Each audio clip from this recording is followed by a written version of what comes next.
How to check your pulse. Checking your pulse allows you to determine your heart rate without any special equipment. This can be useful if you're trying to lose weight or you have a brain condition. Read on to find out how easy and painless it is to check your pulse. Firstly, finding and recording your pulse. 1. Use your index finger and middle finger when finding your pulse. Don't use your thumb, as its own pulse is strong enough to interfere with your reading.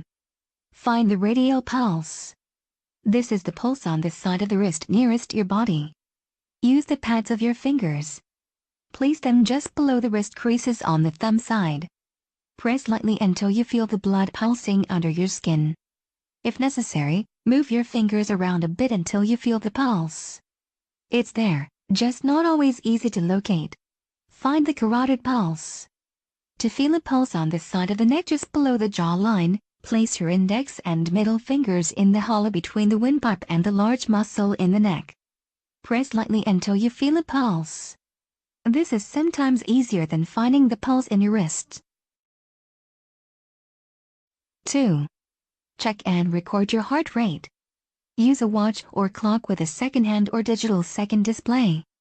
Count the number of times you feel a throb for 1 minute. This is the most accurate method. If you're in a hurry, you could count the beats you feel for 15 seconds and multiply by 4, or count beats for 30 seconds and multiply by 2. These options will work but are not quite as accurate as counting for a full minute. 3. Establish your normal heart rate. The normal resting heart rate for an adult is 60 to 100 beats per minute. Normal heart rate for children under 18 is 70 to 120 beats per minute.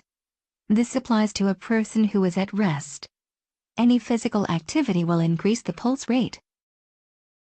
4. Check the strength of the pulse to see if it is strong or weak. The strength of your pulse cannot be calculated precisely, but experienced professionals will characterize a pulse as weak, faint, strong, or bounding. This is an indication of the health of the heart and vascular system. 5. Check the rhythm of your pulse. You're looking for regularity of pulsations and the pauses between them. If your pulse is steady, note it as regular. If you detect a skip or other fluctuation in the pulse, it may be termed irregular. This is not necessarily a cause for alarm, but if you note a consistent irregularity, you should seek medical advice.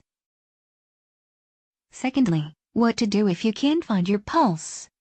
1. Try using your fingertips instead of laying your fingers across your wrist. Place the tips in different places and stop at each location for 5 seconds. 2. Try varying the pressure of your fingertips on your wrist. Sometimes either lightening your touch or pressing harder will help you find a pulse. 3. Try checking for a pulse while dropping your hand toward the floor. Holding your hand up near your head can make your pulse less distinct. Dropping your hand will slightly alter your blood flow through that wrist and make it easier to detect a pulse. 4. Use a stethoscope. If you have such an instrument, use it here. Lift up or remove your shirt, hold the stethoscope against your bare chest, and listen. Count each beat as you hear it, and listen for any skipped beats. Finally, finding your maximum and target heart rates. 1. Find your potential maximum heart rate. This is the highest your pulse rate can get.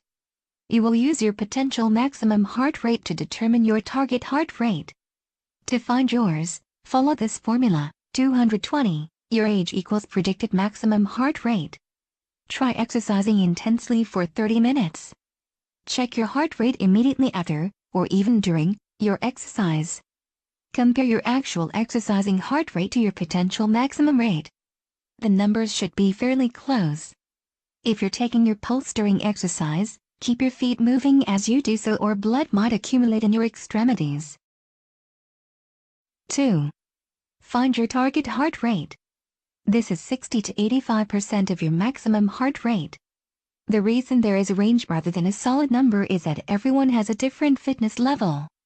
While you exercise, check your pulse for 15 seconds. To measure your relaxed heart rate, Try lying down for 1 minute before taking your pulse, while still lying down. Smartphone apps are available that will take your pulse for you. Install a pulse app, then measure your pulse following the instructions, usually by holding a finger over the camera lens. You can also take your pulse at your temple or chest, but these methods are not as easy to perform. Do not palpate, tap or push on both carotid arteries on your neck simultaneously. This can decrease the blood circulation to the brain. If you detect irregular or very fast heartbeats, follow up with medical attention. If you notice a consistent pattern of skip beats while measuring your pulse, seek medical attention. A single skip beat is not necessarily a cause for alarm. Do not press too hard on the carotid area of your neck, as that can stimulate a reflex mechanism that slows down the heart. A light pressure is sufficient for pulse taking. Thanks for watching and don't forget to like and comment. See you next time.